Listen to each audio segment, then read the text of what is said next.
Selamat pagi anak-anak, selamat hari Minggu. Kita bersyukur ya, hari ini kita kembali boleh beribadah bersama Papa Mama di rumah. Dan saat ini kita mau mendengarkan firman Tuhan.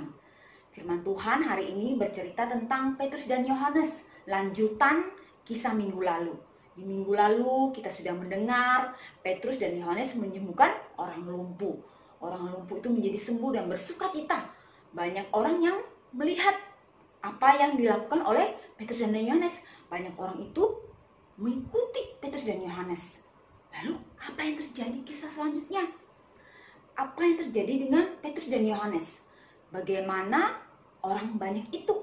Apakah orang banyak itu menjadi percaya kepada Yesus? Atau hanya melihat saja apa yang terjadi?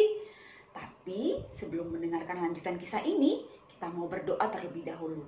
Mari kita berdoa. Tuhan Yesus, saat ini kami kembali mau mendengarkan, merenungkan cerita firman Tuhan.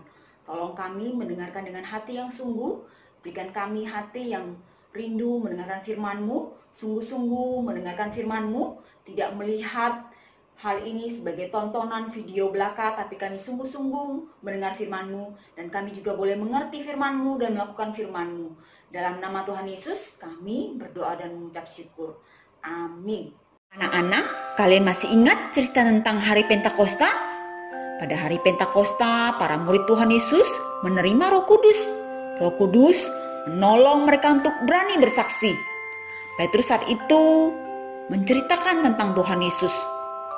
Dia menceritakan Tuhan Yesus adalah Tuhan yang datang ke dunia.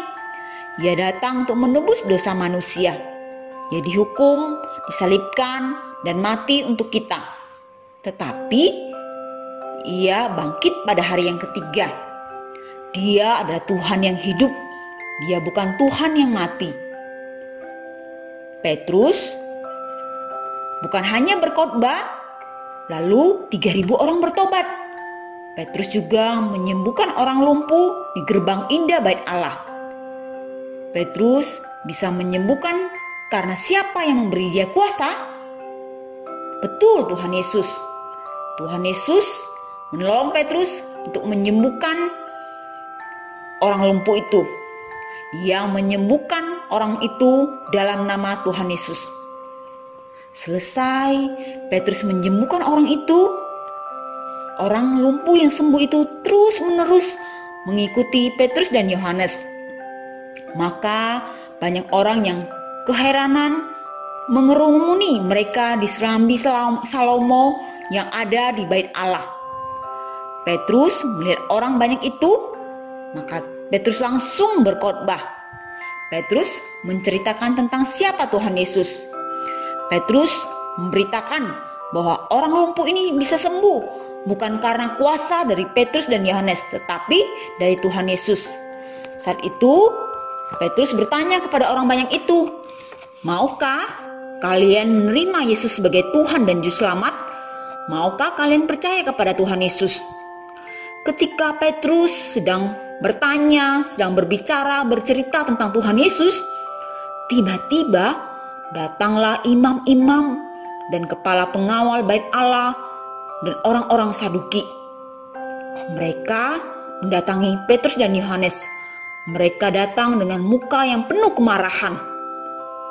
Mereka datang dengan marah sekali kepada Petrus dan Yohanes. Mengapa mereka datang dengan penuh kemarahan? Apa yang mereka lakukan terhadap Petrus dan Yohanes? Mereka marah kepada Petrus dan Yohanes karena mereka tidak suka Petrus dan Yohanes bercerita tentang Tuhan Yesus. Bercerita tentang Tuhan Yesus yang bangkit dari para orang mati. Maka Petrus dan Yohanes ditangkap, dimasukkan ke dalam penjara sampai besok. Tetapi ada berita sukacita. Walau Petrus dan Yohanes dimasukkan ke penjara, ternyata orang-orang yang mendengar khotbah Petrus di serambi Salomo, di antara orang itu ada 5.000 orang yang menjadi percaya kepada Tuhan Yesus. Mereka menjadi murid Tuhan Yesus. Wow, hebat ya. Berapa orang yang percaya? Iya, 5.000 orang loh. Itu semua bisa terjadi karena apa? Karena pertolongan Roh Kudus. Bagaimana dengan Petrus dan Yohanes yang dipenjara? Apakah mereka sangat khawatir? Apakah mereka ketakutan? Ternyata tidak. Mereka tidak takut walau di penjara. Karena mereka tahu Tuhan Yesus beserta dengan mereka. Esok harinya, para pemimpin Yahudi, tua-tua, dan ahli Taurat mengadakan sidang. Di sana ada imam besar Hanas dan Kayafas. Ada yang namanya Yohanes loh. Tapi ini bukan Yohanes, muridnya Tuhan Yesus. Dia adalah keturunan imam besar. Kemudian juga ada yang namanya Alexander ada di sana. Dia juga keturunan imam besar. Semua berkumpul. Mereka berkumpul untuk mengadakan sidang terhadap Petrus dan Yohanes. Pada waktu itu, Petrus dan Yohanes dipanggil. Lalu mereka ditanya, dengan kuasa manakah atau dalam nama siapakah kamu menyembuhkan orang lumpuh itu? Maka Petrus menjawab imam-imam kepala dan tua-tua itu, dengan kuasa dan dalam nama Yesus Kristus orang Nazaret. Lalu dengan keberanian Petrus mengatakan juga, dan keselamatan tidak ada di dalam siapapun juga selain di dalam Dia. Sebab di bawah kolong langit ini tidak ada nama lain yang diberikan kepada manusia yang olehnya kita dapat diselamatkan. Mendengar itu mereka menjadi marah dan melarang Petrus dan Yohanes menggunakan nama itu. Tetapi Petrus dan Yohanes menjawab mereka, silakan kamu putuskan sendiri, manakah yang benar di hadapan Allah? Taat kepada kamu atau taat kepada Allah? Maka mereka semakin mengancam Petrus dan Yohanes. Mereka dilarang dan diperintahkan untuk tidak berbicara atau mengajar dalam nama Tuhan Yesus. Petrus dan Yohanes tetap tidak takut. Imam-imam kepala dan tua-tua itu mengalami kebingungan. Dan karena mereka melihat orang yang lumpuh dan banyak orang tahu apa yang terjadi, maka mereka tidak bisa membantah apa yang Petrus dan Yohanes lakukan. Akhirnya Petrus dan Yohanes dilepaskan juga. Sesudah dilepaskan, pergilah Petrus dan Yohanes ke teman-teman mereka menceritakan apa yang terjadi. Saat mendengar cerita tentang apa yang terjadi dan bagaimana kata-kata serta ancaman dari imam-imam kepala dan tua-tua, maka mereka semua pada waktu itu berkumpul. Mereka berseru, mereka berdoa bersama-sama kepada Tuhan Yesus. Saat itu juga Tuhan memberikan mereka kekuatan, memberikan keberanian untuk tetap bersaksi. Mereka mau terus menceritakan Tuhan Yesus kepada semua orang, kepada seluruh dunia.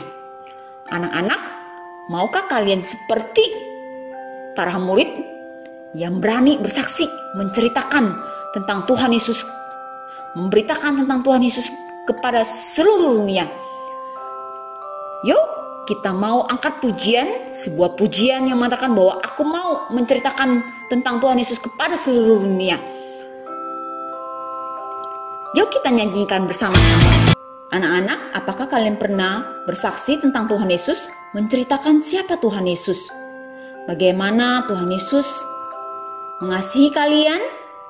Bagaimana Tuhan Yesus baik pada kalian?